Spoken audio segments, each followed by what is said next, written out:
Welcome to Life on Life's Terms with your host Justin and Kenny and Chelsey. Woo!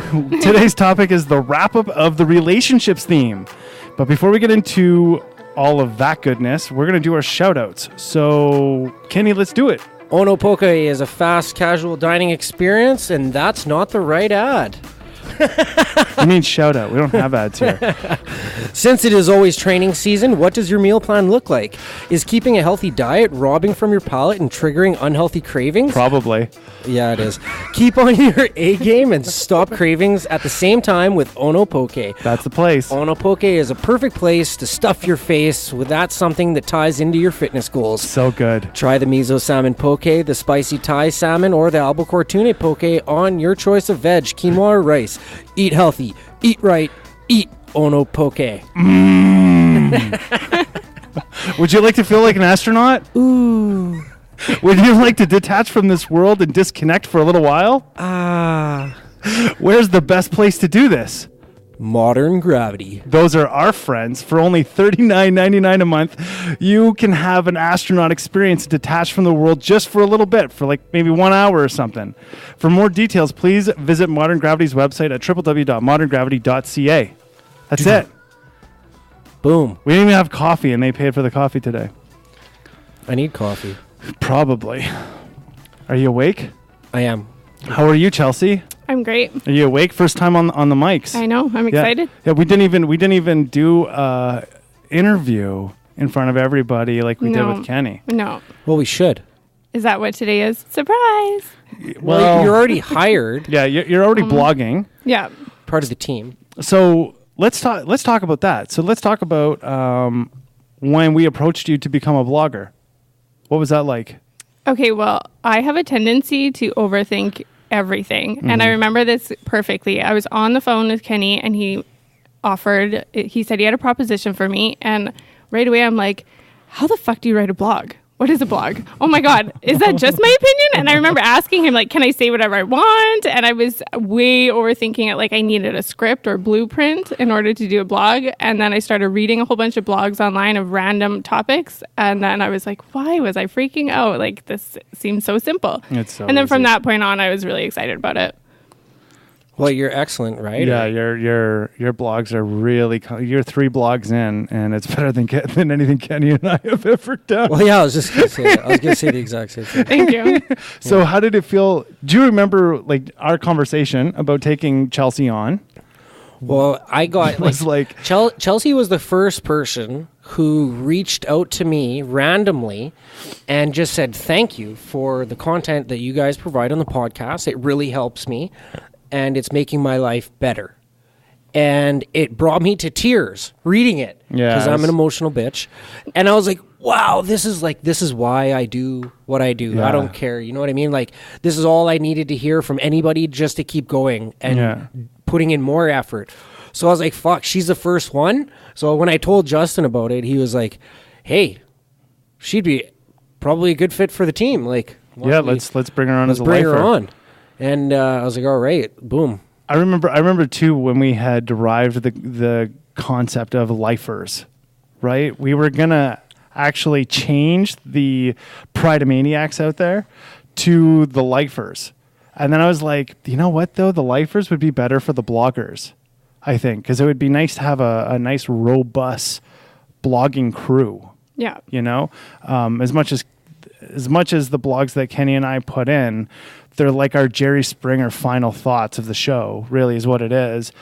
But I think when I look at the last dynamic of the blog that you wrote, where it was a conversation with essentially all of the readers out there, it was you really put yourself into a nice writing style and that back and forth conversational piece. Yeah. So I think it was exactly what we were looking for in terms of what the lifers are. So yeah, man, it's a pleasure to have you on the team. And I think it was one of the best decisions we ever made. Yeah.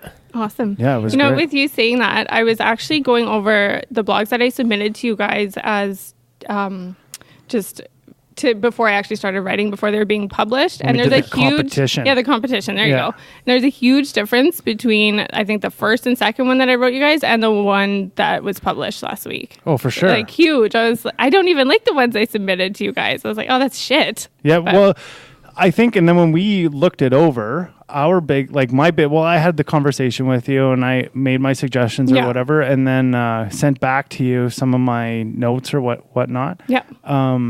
But they were like not here nor there. Like it wasn't really a big deal. But when I started seeing the second blog come in, it was better. And then the third one was better. And then I remember how your first one came out and I was like, well, we'll feature you this week. So it became a feature. And then the second blog was way more significant than the first one. And then this one. And then, of course, you're going to be blogging about this episode. Right.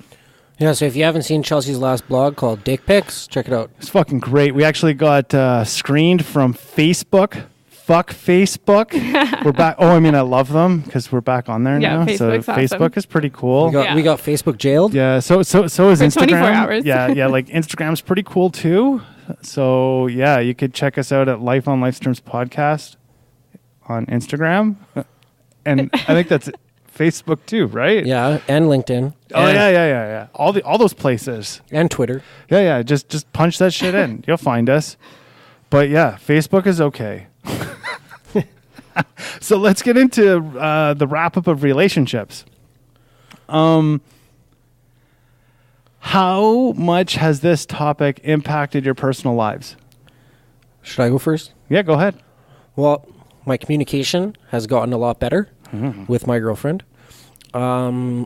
She did, however, like hit me a few times when she listened to the podcast after we had it, and I revealed some dirt on our like sex lives. Which the tongue licking shit, the ass licking, The ass licking. the ass licking, Yeah. But she got over it. She's like slowed down on like momming me, like doing everything for me a little bit, and that's and I didn't like her doing everything for me, but like that was her way of codependence, I guess, like her way of showing her love. Yeah. Her belief system of how she thought love should be. And so she's taken on more, because we're reading the book together at the same time. Looking into each other's eyes when we're not reading sentences. Yeah. Well, it's kind of funny because like after every sentence or paragraph, like either one of us is like giving the stink eye to the other one because it just screams our relationship. And like we actually have a lot of good laughs over it. Like we are taking it lightheartedly, but on a serious note, like because it hits truth. Like with both of us, like there's so much truth in that book that it's a slow go, and we only get through a couple pages at a time, and we put the fucking thing down because we're like, okay, let's just like kind of let that soak in, maybe start being aware of these codependent natures that we have. And then, but overall, like our whole relationship has gotten better from the beginning of the month just by like setting the goals to like find certain things out, read Codependent No More, set up healthy boundaries with friends, and overall, like everything's getting better, even the sex. Chelsey, you're up. For me, I guess it's not even just my relationship with my boyfriend. It's comes to my relationship with like family members and everyone. I am such a control freak, and I have a problem of watching the way somebody handles a certain situation and thinking, well, why would you react that way? Well, why wouldn't you just approach that person this way? And then I've been reminding myself all month, I'm like, oh my God, for when I got to read more of Codependent No More, and I need to detach from the way other people handle situations, whether it's good or bad. And if somebody is very reactionary and it's a situation where I would just be passive or laid back, then I'm almost mad that they're reactionary. Like, why can't you just be passive about it? And then I sound like a hypocrite. Yeah, and then you're reacting. Right? Then I'm the one reacting. Like, it makes no sense. I can kind of chime in there with the last blog I wrote called Hypocritical Me. And a lot of that was... So, and I think I expressed this with Kenny in the last show, where I'm a high political guy, okay? Like I really am passionate about people's rights and what's happening in politics and the polarization of it and how it's kind of fucking up our relationships, and either you're a Trumper or you're not a Trumper and all this shit, right? And so my partner is not like that.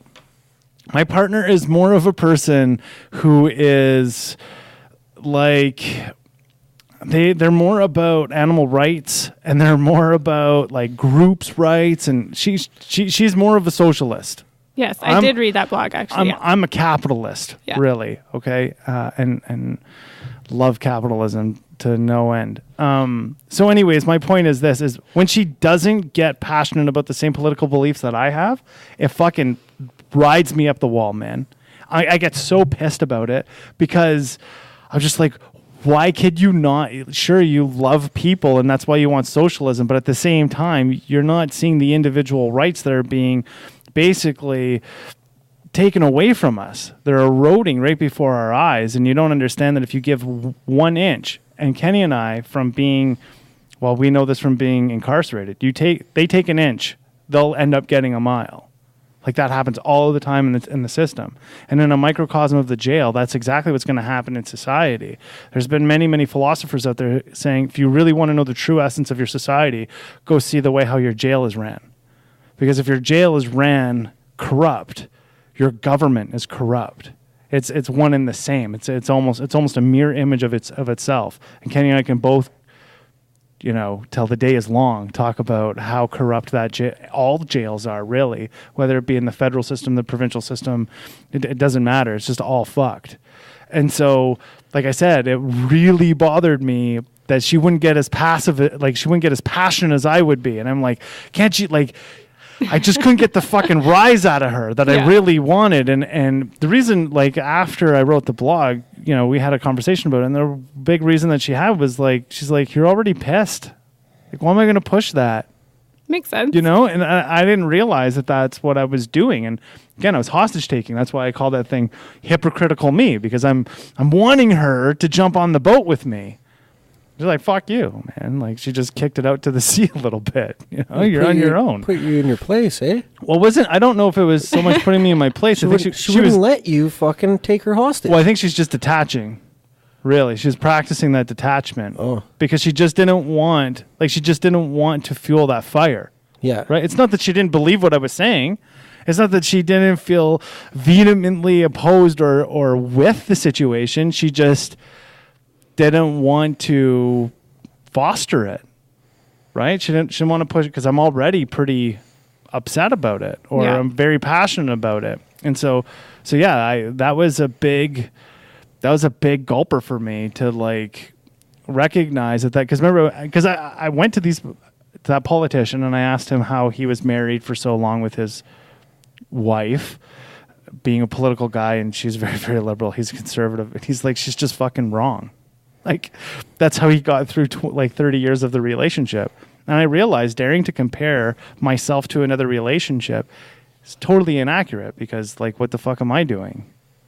Like, if their functionality is dysfunctional to me, don't mimic it. Exactly. And if that functionality for them is working for them, who am I to judge? Right? It's my responsibility to just accept and be. Yeah. Right? So when you're saying, why couldn't they I would have did it this way. And why couldn't they? I'm the just same. Accept it. Yeah, I'm the same way. So judgy. I know, what the fuck. Like, acceptance is the key to all of my problems today, right?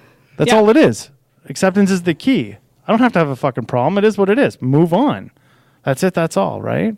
Yeah. What are you going to carry through from this topic?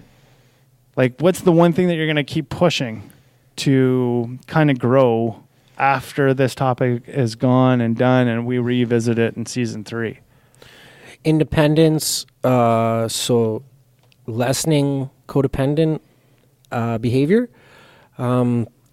Like, even once I'm done reading this book, Codependent No More? Yeah. I'm going to go back and do it again. And do it again. Beyond Codependent. There's another book after this called Beyond Codependence. Yeah, and I have the workbook too for Codependent No More. So maybe I'll do the workbook, and, like, I really want it to be so, like, nobody else's shit fucks with me. Yeah, Mm-hmm. yeah. Yeah. Like, I'm reading this one book also, I'm listening to it called The Code of the Extraordinary Mind. And there's just one term in there he calls unfuckwithable. And that's what I want. I want to be unfuckwithable. I don't want like nobody else's emotional baggage or like my emotional baggage to attach to their emotional baggage and then have their like, you know, for me to be affected by anything. I want just to be able to focus on my purpose and my passion and get my work done and live in complete blissfulness all the time. Like that's my desire. That's what I want. I think that takes a while to get there though. It takes a lot of practice, right? Because really it's not the external that's fucking with you. It's the internal that's allowing the external in. Yes, exactly. Right? Yeah. So it's us who doesn't have the fortress. But at the same time, we also have to recognize that no man is an island. You just can't be. Because if you are, you're a fucking sociopath. Flat out. Like men who are islands, those are like those are people that we know from what do we call that entity? Oh, a motorbike enthusiast world. Those are those people who, sure, they can show what we perceive to be empathy. They'll cry. They show emotion, but they're a man of their own island. They're the outcast. They're the lone wolf, so to say, amongst a bunch of other wolves, right? And that's because they really have no idea how to allow themselves to feel in the group, but be empathetic and sympathetic without it like really harnessing a seed within them, right? Like that's the big thing is my mind is its own field and I'm the one who goes and finds the seeds that are necessary for that field. I don't grow whatever needs to be grown, whether it be a poisonous attribute or a good attribute. That's what's going to come out of it. But Kenny's not going to influence that upon me and Chelsey's not going to influence that upon me. My partner might have the ability and the respect to say something about that, but that's because I've allowed that, right? So like, I think there's a fine line between practicing being a man as an island or a person as an island, as opposed to realizing that you can be in a group, feel and understand these feelings. Because really what I think it comes down to is your interpretation of those feelings, as opposed to like what we've been told that they are. Like you could tell me what empathy is and what the definition is in the book all you want, but it doesn't matter of my interpretation of what empathy is. It might fit within those guidelines, but it's not exactly that. The only thing that I think we really have to take harness of is when we're being a victim and an actual victim. I mean, that doesn't change. Being a victim means that you had no control over the situation and you could not leave. That's a victim, right? This podcast goes to shit. Well, I'm not a victim of it. It was my doing. It's our doing. You know what I mean? Like we were willing participants in that. In my addiction, I was not a victim. I was a willing participant, right? If I go into a crack house and I get robbed, I was a victim. I go into the same crack house the next day and get robbed again, I'm a participant. Yeah. Because I know it can fucking happen. Right? Like that's just what that is. So I agree though, but it takes a long time to shed those onion layers off. And it does take a lot of I think I've read Codependent No More maybe 3 times. Twice, 2 or 3 times. Like I've never seen anything like that where it really works on those like internal behaviors that we thought were love normal. That's love. Yeah. I thought it was proper. Yeah. And stuff that you're not even aware of. Yeah. Like you don't even notice until you read it and you're like, oh shit, I do that almost every day. Yeah, it's really interesting. Emotionally blackmailing people. Fuck, that's like my favorite game to play. We call that French guilt where I'm from. But what was really interesting is to watch Kenny's ex come into the show and see how she developed that naturally. Like I almost felt bewildered because I was like, well, all 3 of us have come from a world of addiction, right? So that being said, I'm sitting there looking at prospectively a normal person, right? To a degree, I guess. Who, me? Your ex. Oh, okay, yeah, she's normal. You're fucking far from normal. So she's sitting there and I'm like, well, where did you read this? Like, that's what I'm trying to get at. Like, where did you learn this? She's like, on my own. Like, it was intuitive for her. So it almost made me, like, in retrospect, as I'm thinking about the thoughts after that show, I was kind of like, well, is it intuition of being a fucked up addict with these codependent mechanisms? Like, was this born into me? And then I think, well, my mom raised me pretty codependently. I just fucking traumed her out that bad that she had to create those skills in order to survive. Listen to this guy. Listen to this guy, right? Just fucking, we're gonna put a number 1 on your shirt. Yeah. Because there's no. I was pretty amazed though that intuitively she made the change. She recognized, like, that was pretty wild, right? And for us, it takes us to read a fucking book. My parents told me for years, for 5 years straight after that, you sure fucked up that one, boy.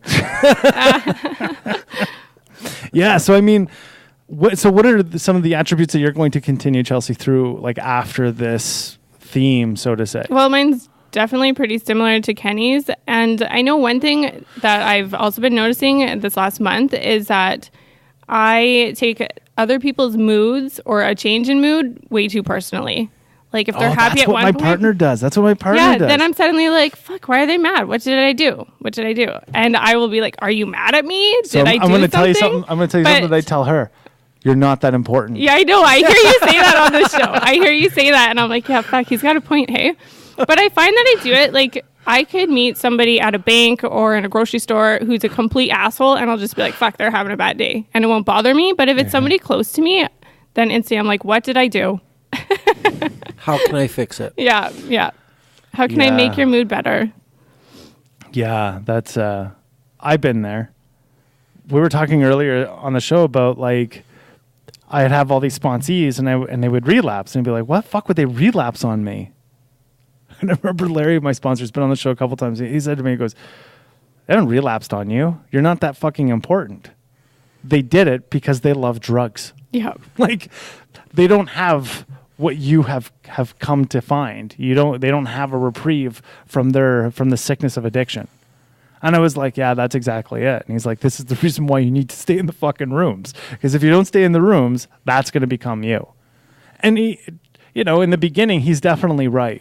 There does become some sort of a codependence upon those rooms because really, fuck, what did I have? 28 years worth of fucking fucked upness. I was going to change 28 years inside of, like, months. Right? So is it okay to utilize that as that big of a crutch? In my opinion, I think it does. I've seen the program of AA work 100% for 100% of people.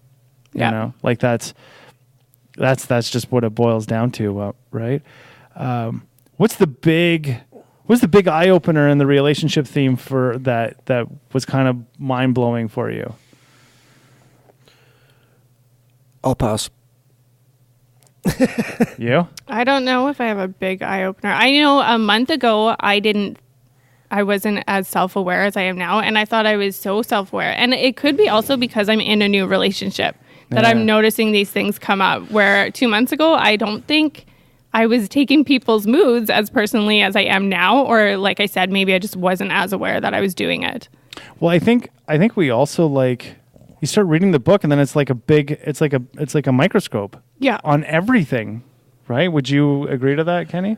Yeah, like, I just didn't want to say the same thing over and over again, but, like, my big eye opener was that I'm fucking codependent. Like, a lot in a lot of different ways. So let me ask you this, and let me rephrase this.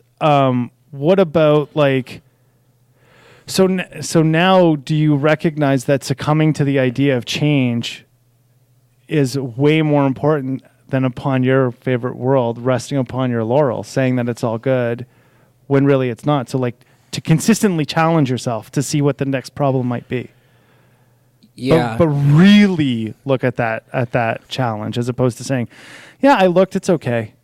And then move on. It's the first time that I've really put any work into, like, my relationships. My relationships in the past just came natural. They blossomed naturally and they died naturally for whatever the reason was. Like, not all of them, but, like, there was ups and downs in a lot of them. But I realized that as I'm going through this book, that it is all, like, internal, like how everything that happens to me in life is a catalyst. Like the internal aspect is the catalyst. So it's my insecurities that catalyze the results, you know, because I was insecure in my own self, like, you know, maybe because I'm a short guy or for whatever reason. And then like I would have these insecurities about, I would find people with insecurities. Right? And then like our two insecurities were like the worst fucking thing for each other. Yeah. And it would blossom like huge like dependency on each other in certain areas, and then complete apathy in other areas. So it's like, oh, I need you so much, please don't leave me. And then all of a sudden, like 5 minutes later, it's like, fuck you, get out of here. Yeah. And it's like, am I bipolar? Right? Because like I thought that was what bipolar is. Yeah, because it's such a swing, right? Yeah, I agree. It is. It's a huge swing. And I think the vigilance of always seeking what the next problem is in order to keep that slate clean and like always doing your spot check can become very cumbersome. And it almost feels like it's a never ending. But at the same time, I kind of feel like there's a benefit in that. Like there's a benefit in the context, like, yeah, okay, so I know that there's weaknesses and it keeps us humble almost. You know what I mean? As opposed to like sitting back going, fuck, I'm good. I'm king of my own mountain. You know what I mean? I'm okay with my emotional. And I think this is the thing too. When you recognize that your codependency was there, you recognize right away, this is going to be a huge overhaul. This isn't like a couple things. This is bigger than what I'm really seeing. Well, I'm really excited to find out like what the results are going to be.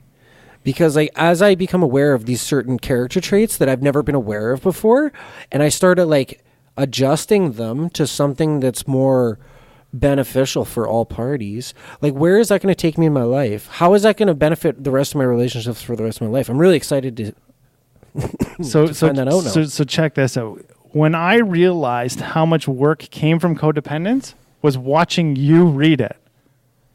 Watching you read it, and when we started answering those, when we started doing the whole question thing on the show, and you started talking about where you were at, and even Chelsey talking about where she's at in codependency, no more, and all this stuff. Being a guy who's read it, I'm not saying by any means that I'm like a guru on codependency. That's not what I'm saying. But I can see where you're working from and what I've learned from that. I can see that my relationships are 100% better in my life. But you almost don't, you kind of see it in the beginning because you make these they're big changes, but they're kind of like little changes. And all those little changes become one great big change. But you don't see it really. And then you only really see it when somebody's sitting across the table from you, you're talking about it, and you're like, fuck, I don't do that anymore. Yeah. And you're like, oh, I was there once. Yeah. But that's how, so when we come back to Codependency No More, like when we come back to relationships next year, obviously, the codependency piece was a huge topic for this month, part of relationships. But you will be able to facilitate those podcasts with the next blogger or the next lifer that's coming on who maybe has never read Codependent No More. And they're going to go through that process, right? I'm going to the gym after with my buddy, and I'm fucking forcing him to read this book. I meet him the other day. He opens the door. He's like, hey, meet this girl. She's going to be my girlfriend. I was like, fuck, not if you keep introducing her like that. Yeah, exactly. So Chelsey, what was your thoughts with meeting, what was her name? Our prostitute. Skylar. Skylar. Yeah. Skylar. Did you listen to that episode? I did, yeah. Okay. Yeah. So what were your thoughts on that show? I don't know, really. I liked it. It was entertaining. I feel like honestly, you guys did more talking than she did. Well, she was kind of high on the mic. Oh, she was. So she was practicing like what we would call harm reduction. Oh, right.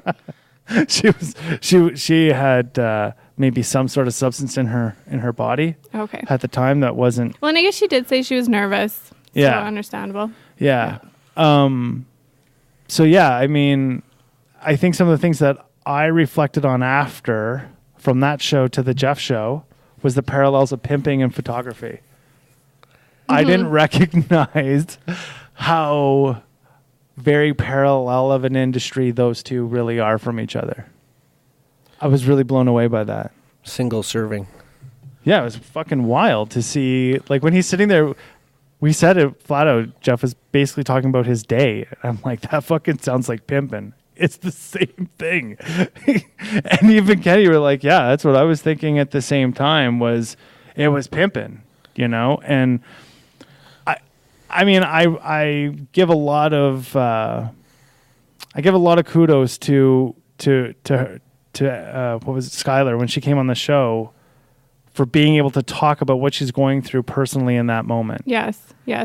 I was really surprised by her honesty about how much she does not like sex. Yeah. And she does it as a profession, right? I was shocked when she said that. So what were the questions you would have asked if you were sitting in the room when she was here? Probably more personal ones. Like, I was curious as to when she started, and I know, like, she said she was in it for the money originally, but where did she get that motivation to first start? Like, I mean, did she know somebody in the industry? Right? Does that make sense? Like, yeah. Everybody has thought about it. I've been like, imagine just being able to get paid and have sex, but I would never actually look into it further. So what was that one thing that made her look into it further, is what I'm trying to say. That's what I was saying in the blog. Like right before the blog, there was somebody sitting here who was like, yeah, I've always had that thought. Mm-hmm. And women always. And being a guy who is an ex-pimp, like I'm telling, you want to know how most prostitutes out there were sexually molested, about like 98% of them. So the thought of that industry as being something that's a non-go-to, we have to recognize that they've been exposed to a high volume of sexual activity at a very young age. Yeah. So that filter is really gone, right? And I'm not saying that one's molestation story is different than another's. All I'm saying is the frequency of that molestation is typically higher with women who are in the sex trade. Not all of them, but typically more so. So as a guy who was a pimp, what I can tell you is most of them latch on to a good pimp because they would rather be with them and the same clientele list than being out on the street corner with randoms. Right? Kenny, did you learn not to ask hookers that you need them to love you? No. Like, if I'm ever still, like, I don't know. Like, I'm looking at staying in my relationship. Yeah. And that's a good goal. I'm looking at staying in my relationship, so I don't plan on having any more paid sex. But if the time ever comes... They'll still have to tell you that they need to love you. Well, no, they're just going to say it. Is that because they listen to the show? No. I'll just be like, say it. Say it. Tell me you love me. Oh, wow. Yeah. So what about you? Do you guys have any questions about, like, what happened over the month on the topic? I have a question for Kenny. Yeah, okay. What made you and your girlfriend read the book together? And I just want to throw it out there too. I don't think it's a terrible idea, because when I first heard that you were doing that, I was like, hey, that kind of makes sense. That's the way I see it. Because then you're both on the same page. Yeah, but then when literally. I thought it was like a play on words, right? But then when Justin had his input on it, I was like, oh, yeah, okay. So it's super codependent to read the book together. But well, like it is, but... You know, I'm with her for a reason. And, you know, even though, you know, at the beginning of the book, there was like an inventory of probably like 400 or 300 different like behavior traits. You know, a codependent does this and does that and does this and does that. And if you do this, you're codependent. If you do that, you're codependent. If you do this, you're codependent. And we both went through this list, and some of the characteristics of codependency we share. And some characteristics she does that I don't, and some characteristics I do that she doesn't. Right. And I really find it beneficial, actually, as funny as it is, to read it at the same time. It's not only is it comical for us, it's bonding, and we really get to see the nitty-gritty of each other and accept it and work on things together. And now we kind of like can hold each other accountable because, you know, that infamous look over the brim of my glasses with when something comes up that strikes that chord for one of us and we kind of stare at each other. Honey, you want me to read that again? Right. It gives us a chance to just be aware of it together. And like I said, I'm with her for a reason. You know, I'm with her because I enjoy spending time with her. I'm with her because like I want to grow with her.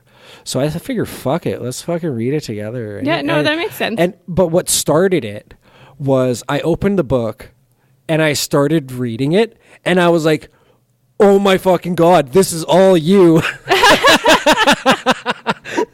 You gotta read this. And she's like, fuck you. So at first, to get her to read it, it was a fight. Yeah. Fuck you, I'm not reading that fucking book. It was a literal fight.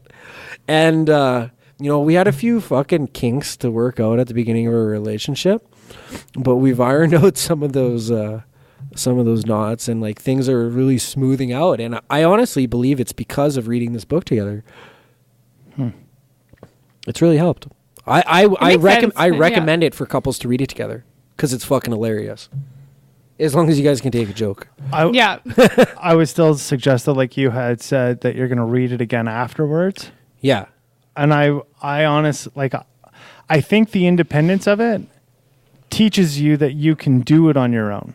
Like, you can go through the work and do that soul searching and that deep dive on your own without having to have support from a partner or have support from somebody else. Because, like, I know when I first did Codependent No More, I was in treatment. So I was actually like around counselors who were kind of guiding me through it. So I do get that. I understand that. Yeah. That whole aspect of trying. And there are Melody Beatty Codependent No More groups out there. Oh, really? Yeah, like they're like a book club. They meet every once in a while. You can go to your community boards, and I'm sure that there's something there in that capacity. But again, like, my personal feeling is if I was doing that book with somebody and they're like, oh, but is that you? Yeah. I'd be like, you know what? It's my responsibility to see if that is me. It's not yours to tell me. Like, almost get defensive? I feel like I would get defensive. I would. I mean, it took me a long time to accept my sponsor that was his job. Like, I remember for a long time, I shouldn't say a long time, but for the first beginning part of my sobriety, I remember my first sponsor, Lenny, saying to me, he would say, Justin, it's my job to tell you that this is going wrong. That's my job. He's like, that's what you hired me to do. Nobody else in this world can do that. That's for me to do. That's the trust that we need here. And when he said that to me, I was like, okay, if it fucks up though, Lenny, you're paying for it. And he goes, what do you mean? And I said, well, if you got to pay my fucking bail, you're paying my bail. Like, that's where I was at. And he said, okay, fine, I agree. If you go to jail or it costs you financially, I'll pay. But all you got to do is deploy it step by step exactly the way that I said for you to do it. And call me before you fuck it up. And he said, all day long I'll pay if it fucks up. And you know what? Lenny never paid. Neither did Larry. Like, they never paid. They were always fucking right. Like, always right. Yeah. And so yeah, that's why for me, I wouldn't want my partner to put me in that position where I have to spot check them. Yeah, exactly. And I wouldn't want them to spot check me. Right? It's my responsibility to go and get the help that's needed in order for me to participate in that relationship in a healthy way. But again, I understand why reading it with another person definitely tests the relationship in the way that it sounds like your relationship was tested, Kenny. Yeah, absolutely. And now it's getting better. Sounds like that's good. Yeah. And while you were just talking right now, I just downloaded the audiobook. So now I'm going to Just listen to that shit all the time. But then that's the other thing too, is we can go over on codependence, right? What do you mean? Well, you can everything's codependent, man. Listen to the radio. I mean, everything's codependent, right? But then all of a sudden you have to be able to appreciate that you're not that anymore and still be able to appreciate the lyrics of a song. Yeah. No, Not sit I can't there. do that anymore. Yeah, exactly. There you go. Thanks, Melody Beatty. And that's fucked music up for me for life. and that's never listening to fucking anything from Mariah Carey again. Ever. Like everything she sings is codependent. Right? So yeah, I mean, yeah, I totally see that. I see that. I see how that it fucks it up. Fucks it all up. How did this month affect your relationships? The detachment thing in that last blog, saying that I just have to accept her for who she is and not get irritated when she doesn't feel the same passion. That was the big one for me. And I was trying to look for an example. And I recognize that there is no example. There's no fucking... Go talk to the older couples that have been married together. Their marriage is dysfunctional, but it's functional for them. Like when you were talking about your parents and how your stepdad fucks off he'll be late to come home from work because your mom, your mom just fucking pissed him off the day. I'm like, okay, well, that's functional for them. And who am I to say that it's not? It works, and it's worked for them for a long time. But who are we to say that it's dysfunctional? Okay, it's dysfunctional for us. That's a perspective. It's not a fucking fact. Yeah. Right? Well, I just for me personally, I want to be in a state of bliss as much as possible, right? And I want to just be careless.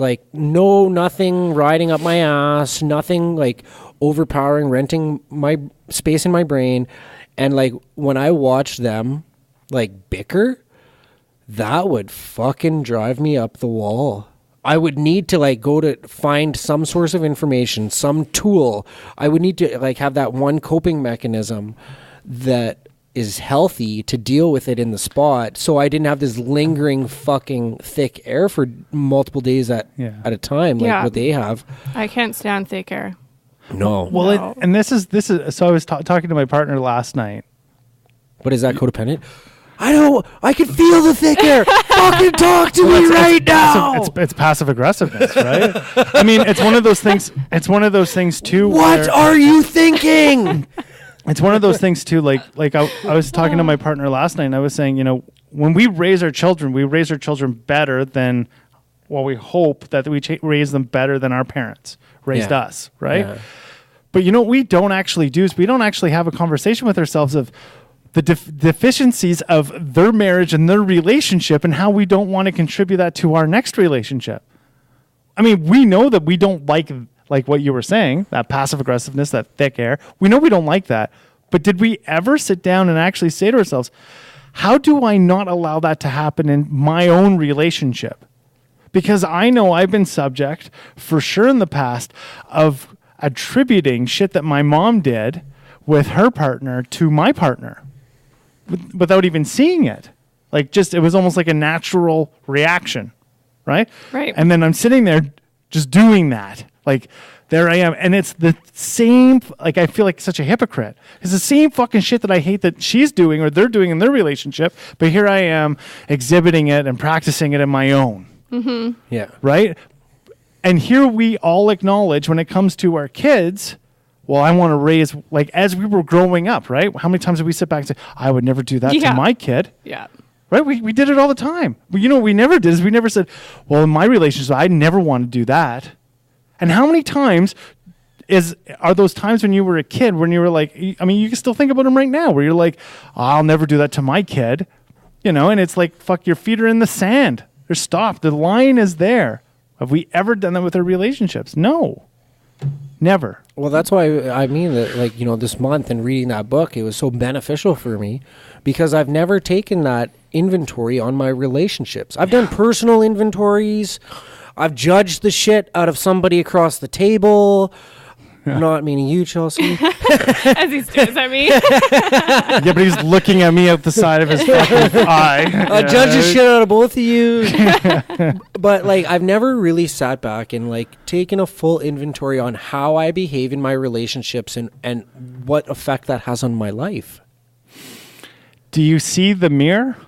How we utilize our relationships is how we're treating ourselves.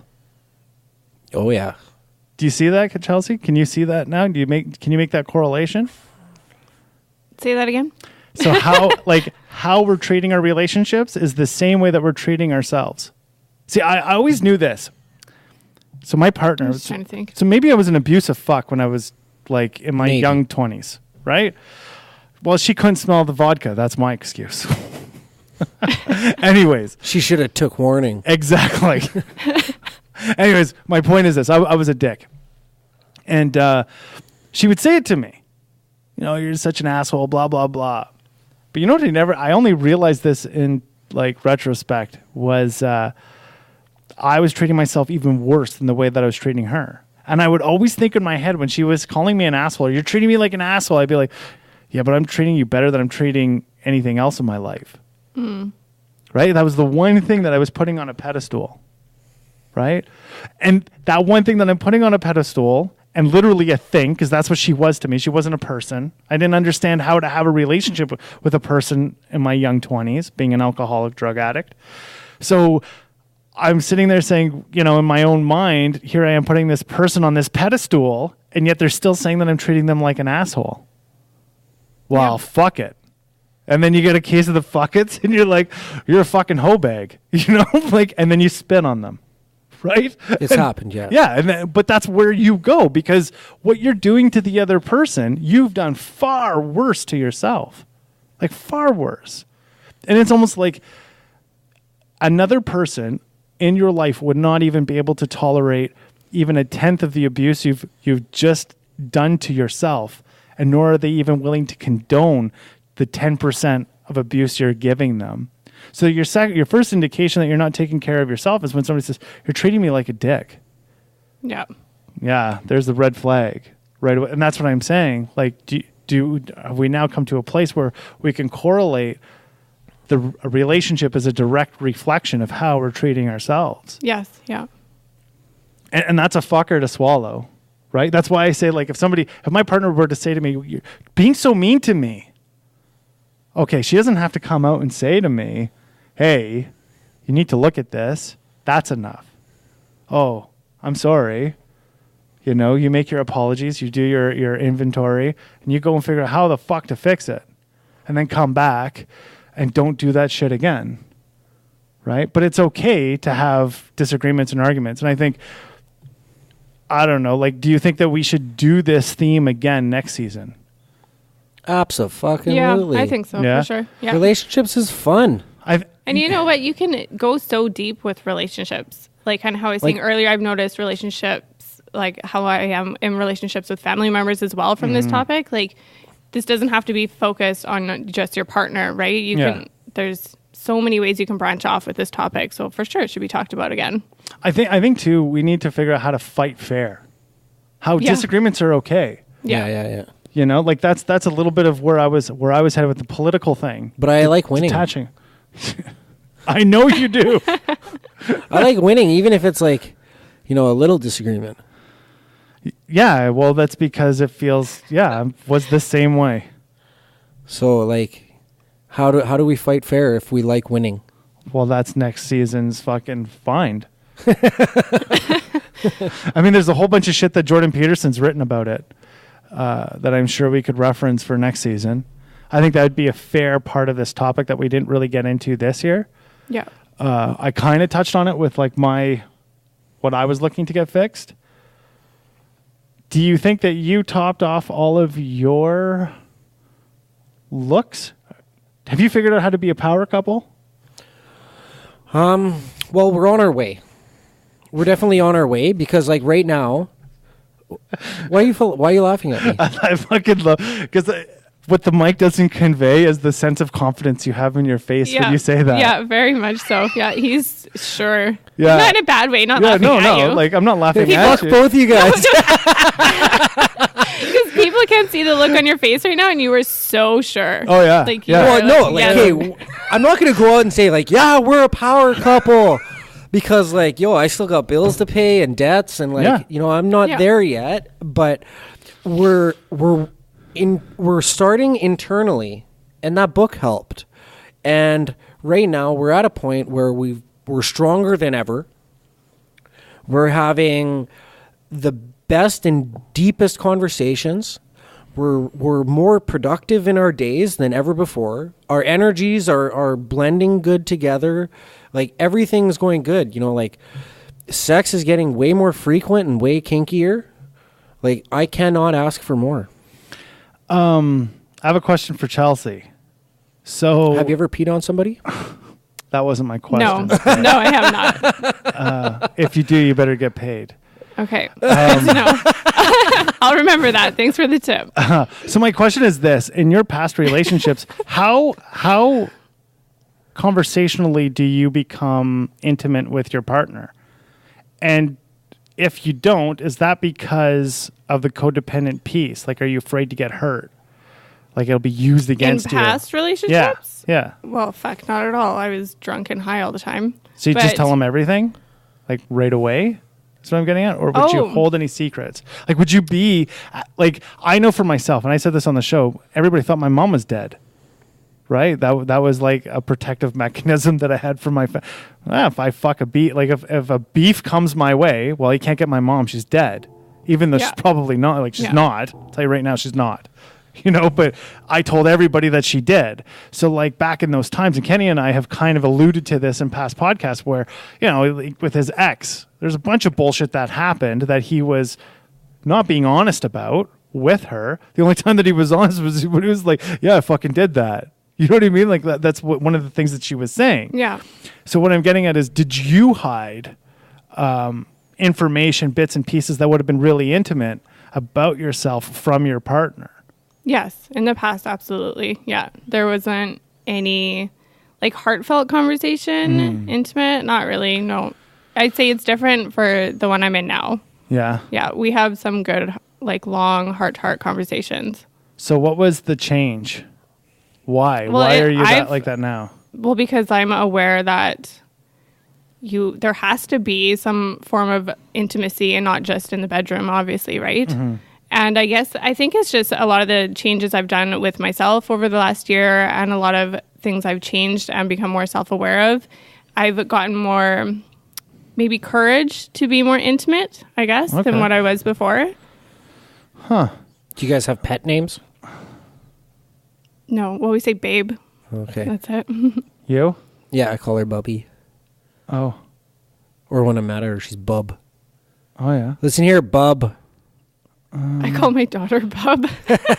Sugar tits. Sugar tits? Get over your sugar tits. Yeah, seriously. And I do it. She loves that. Oh, she does, actually. I'll scream it. I'll scream it in the middle of the grocery store. Hey, and it's like, hey, sugar tits! Literally. Yeah. It's pretty funny. That's Or sometimes I'll do it like she'll be in the parking lot and I'll walk away and then scream it like it's a random and she's looking around. Yeah, but I'm also the guy, so I actually stop this now that I'm with her. So I'll go up to people in a grocery store. I'll be like in the produce, like a produce section. I'll stand right next to them, and be like, "You fucking farted." Really, really loud, so that, like, the produce person can hear me, and then they'll walk away. They'll look at me all strange, and I'll walk right out. You fucking farted. Excuse yourself. You know, fucking you farted all over the fucking mangoes. Do you not see what the fuck you've done? And they're looking at because they didn't fart, and you're just adamant about it till their face goes red. Oh my god! And once their face goes red, I'm like, oh, it's just for laughs. Yeah. The camera's over there just for laughs. But what I really mean by that is it's just for my laughs. There's no fucking just for laughs. I'm just laughing my ass off at him. I'm dying here. I'm picturing if someone did that to me, I would be so red. Oh yeah, I didn't fart. You wouldn't even say anything. I'll tell you what, most people don't say shit. And to get the nerve to do it, like I asked her once, my partner, I was like, would you be like, what would you do if I went up to some rando and did that in the grocery store? Would you play along? She's like, no. Are you fucking crazy? She's like, leave them alone. I'm like, no. What the fuck is fun in that? That's not fun. Leave them alone. What are you? Go walk up to an old lady. Most of them will play with you. Like, I ain't fucking fart. My Depends says I didn't, dick. Fuck off. You know? Yeah. So yeah, that's and as you were saying, like, do you have a pet name? I'm like, I don't think I have. Oh yeah, I do. Sugar Tits. That's my pet What's name. her pet name for you? Doesn't have one. Oh, I got to tell her to get one. Yeah, she doesn't have one. The whole world will know it. She's just not. Well, and let's talk about this just as the last piece of this. So you've just started coming on the mics. Yeah.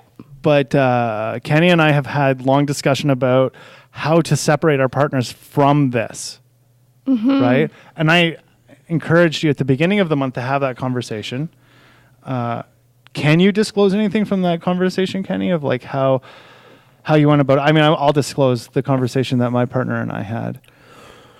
Well, I told my partner about your idea of having her not listen to the episodes. Yeah. Because like it may come in between our relationship, or it could come in between me being authentic on the mic. Mm-hmm.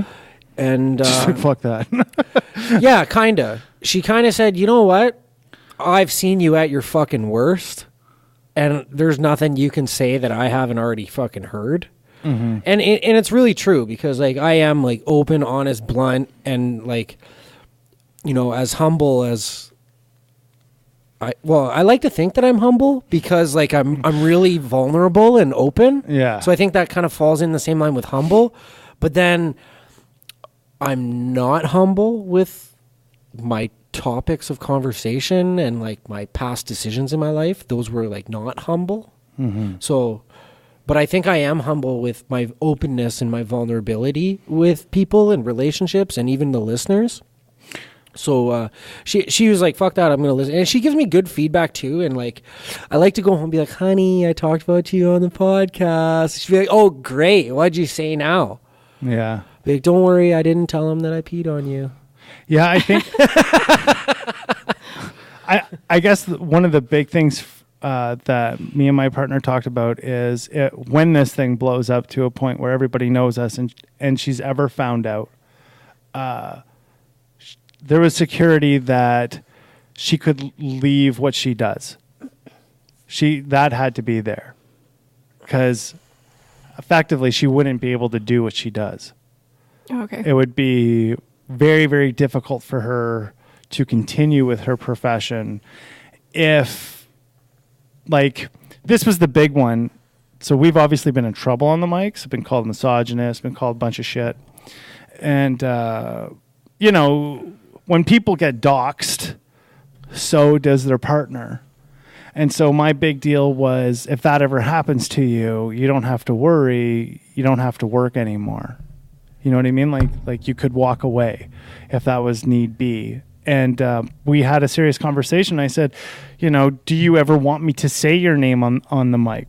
Nope. And I said, well, then don't take offense when I defriend you from like my Facebook account, and you're not on my Instagram account. It's not that I don't want you a part of it. It's that this is the way to you're protecting her. Yeah, exactly. Yeah. So like, that's what I was saying. Also part of the conversation, like and in this realm, because we're not doing this just to be like millennials who are like, let's discuss our lives. I mean, there's a real purpose to this show. Right.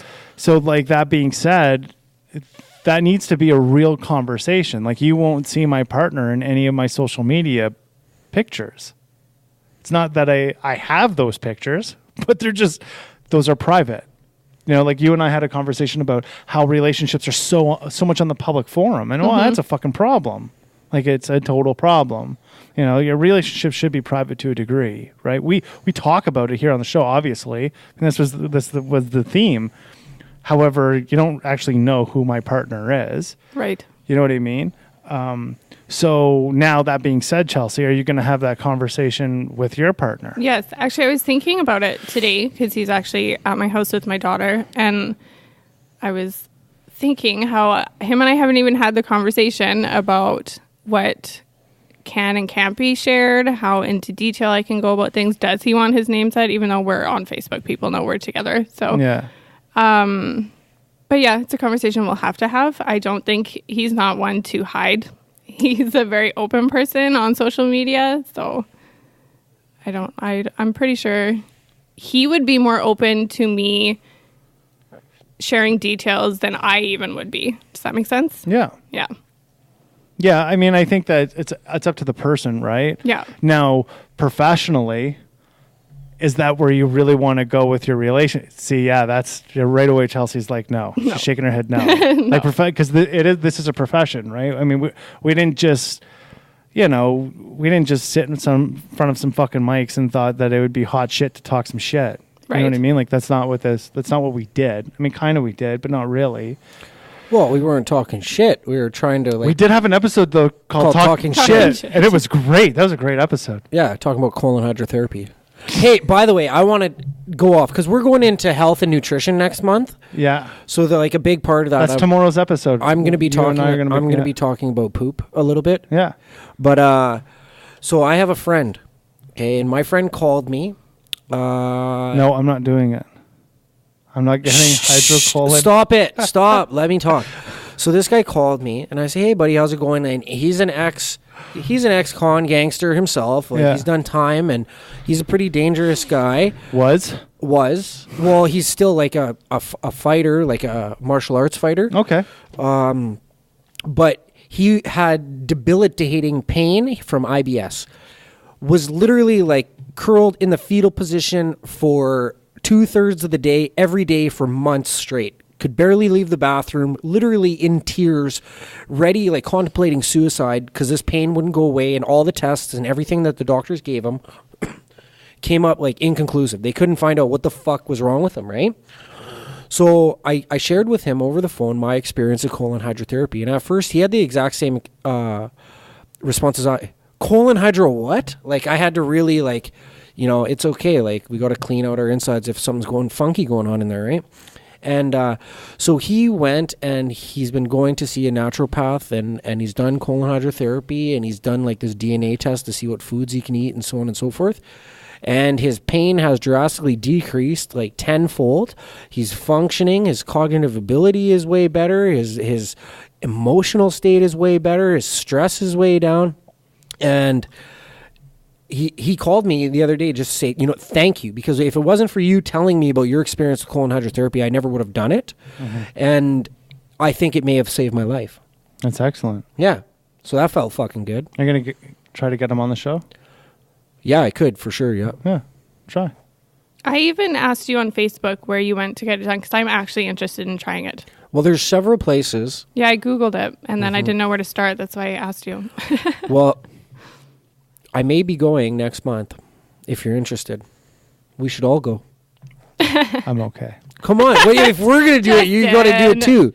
You fucking dragged me to the Star of the North. Even though it was a great experience, I was really skeptical at first. I was like, you want me to go stay where and do what? Yeah, but those people weren't going to put anything into your body. Don't act like you've never stuck nothing up your ass in jail. No, actually, I haven't. Honestly, I never have. Never needed to. You know why? Because you paid somebody else to do it. I had a purse. A cellmate. Nope. You don't keep that shit in your cell. What, no, a cellmate. Well, you used his asshole. Nope. I wanted my cell clean, son. This way, if it ever got tossed, fucking shit wasn't in my cell. Nobody's doing time in my fucking house. Nobody's getting more house tax. Where'd you put your stash? Somebody in somebody else's ass, not in my cell. Well, that's what I just said. In somebody else's ass. Yeah. I thought you meant like my cellmate. Like my cellie. No. Fuck that. No, that was not happening. Chelsey, have you ever smuggled any narcotics in any orifices? No. You're missing out. I'm in your boat. Fuck that. It's not necessary. Condoms are not made for drugs. No. He's like, you use latex gloves. He's like Kinder Egg surprises. Those are big. Okay, like you think like little Kinder Egg surprise, no problem. But they're actually pretty girthy. So probably the only time that I would have maybe thought about that is if I knew I was going back in for pen time. I would have brought it. Well, you have to. You don't have a choice. I fucking hooped drugs when I was doing weekends. I bet you did. Was it for funsies or like both? I hooped a 5 hour. A little pinky when you put it up. A little pinky. I fucking stuck a 5 hour energy shot up my ass. Fuck off, really? Yeah, full of GHB. There you go. Yeah. And it was a party for the weekend. I was G'd out the whole time. I didn't there you go. Anything else to be said about relationships? I don't think so. Wear a condom. Yeah. My infinite intelligence, eh? We should probably reach out to like Durex or some shit for relationships next month. Yeah. Next year, you mean? Yeah, next season's. Yeah. Next season relationships. All right. Well. So what? Wait. So we have an episode tomorrow on diets and nutrition. So basically, it's going to be. Well, we can get into that tomorrow. I'm excited. We'll get into that tomorrow. I'm excited. Yeah. It's going to be fun. How are you eating these days? Pretty good actually. I'm not doing too bad. I get fucking spoiled at home. I got the My Fitness app right now. That's really been fucking helping me a lot. Yeah. Yeah. But let's get Chelsey wrap it up. Wrap it up, Chelsey. Wrap it. Okay, please subscribe and share it to all your friends. Where can you find the After Show blog? At www.lifeonlifetermspodcast.com. Please become a Pride member at your soonest convenience. That means giving us your email. We won't sell it to anybody, we promise. Yeah, and you just drop your email on the website. Yeah, and in the comment box. And I was going to ask about that actually. And then you get to find out, about all of like all the shit that's coming up that week. Upcoming everything. Hey, do we have any events coming up that we're going to be going to? That's a meeting coming up.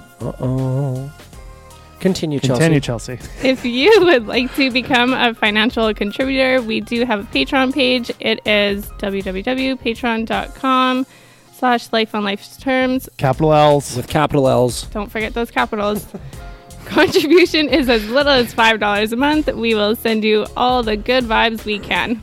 Thanks for listening. Thanks. I love you. Have a beautiful week, everybody. I'm codependent on you. Keep listening, please. Please.